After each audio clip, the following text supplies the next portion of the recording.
You wake up. Your eyes are still closed, but the list is already in your head.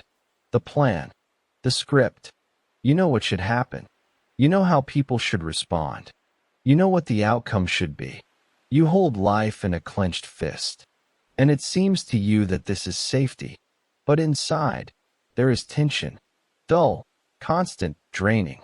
You feel it in your shoulders, in your jaw, in your chest. You try to anticipate every step, calculate every scenario, prepare backup plans. You do everything to avoid mistakes, to avoid pain, to avoid uncertainty. The more you try to control, the more anxious you become. The more you plan, the more exhausted you feel. And you don't understand why. Because control is not strength. It is a form of fear. You are afraid of losing your job, relationships, respect. You are afraid of pain and disappointment. You are afraid that you won't be able to handle it. Seneca, the old Roman wolf, knew this. He wrote, "We suffer more often in imagination than in reality." You are not suffering from what is happening. You are suffering from trying to prevent what hasn't happened yet. You are fighting shadows, battling ghosts, and you lose because the enemy is your own mind. First, control is an illusion of safety. You plan, you check, you analyze. You want to know the future so you can prepare. But the future doesn't ask for permission. It comes as it comes. And all your plans shatter against reality like waves against rocks. Seneca warned, reasons for anxiety will never run out. We will always pray for peace, but never achieve it. You seek peace in control, but control only gives an illusion that crumbles at the first gust of wind. You try to hold life in your fist, but life is water. The tighter you squeeze, the faster it slips through your fingers. You cannot hold it. You can only let it flow. Seneca wrote, "Life will follow the path it began and will not stop. As it began on the first day, so it will run." You don't stop the river. You learn to swim with the current. Second, control is the work of the ego.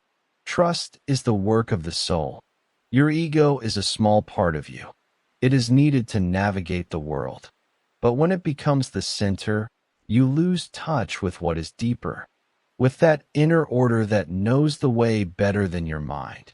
Seneca taught, you have power over your mind, not outside events. Realize this, and you will find strength. You do not own the world. You only own your reaction.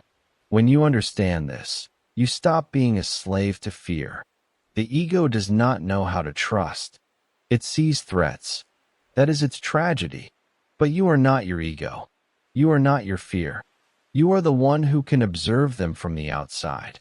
Seneca wrote, "Freedom and serenity are the result of our inner character, not external circumstances."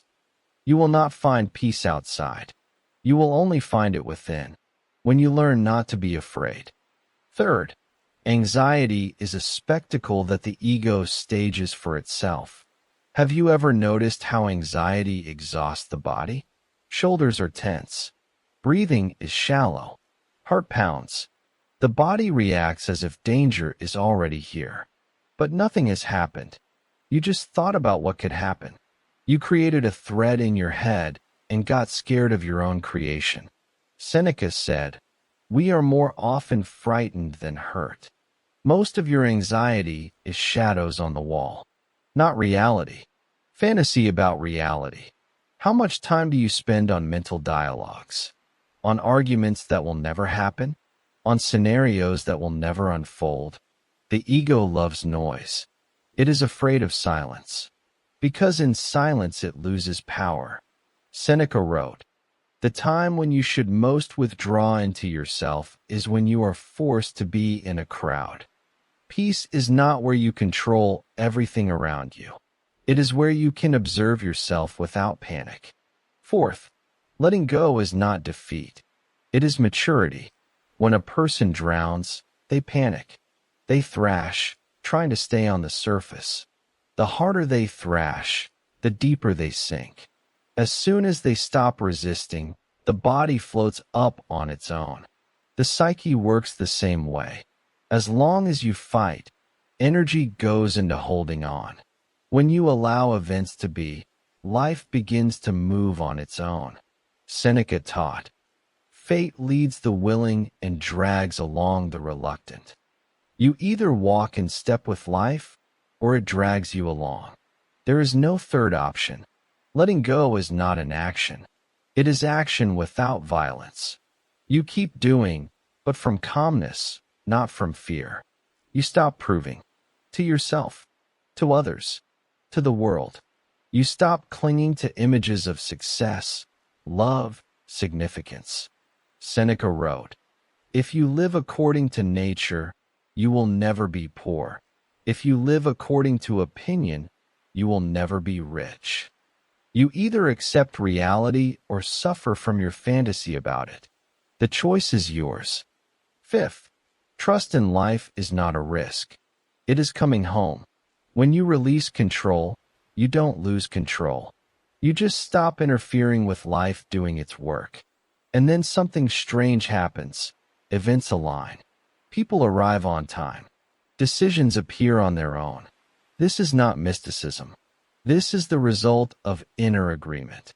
When you stop fighting the current, you begin to feel its rhythm.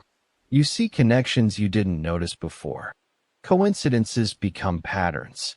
Seneca wrote, "He who fears serves." Fear makes you a slave to circumstances, a slave to others, a slave to your own imagination. Only the one who stops being afraid becomes free. Freedom is not control. It is trust. Trust that life knows where it is leading.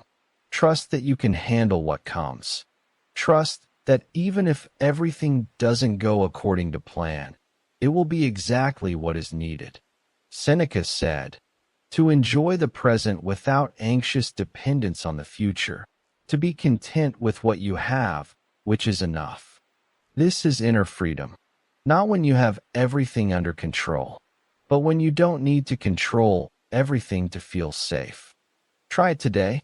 Just let the day take its course, without expectations, without tension. See what happens if you stop holding life by the throat for a moment.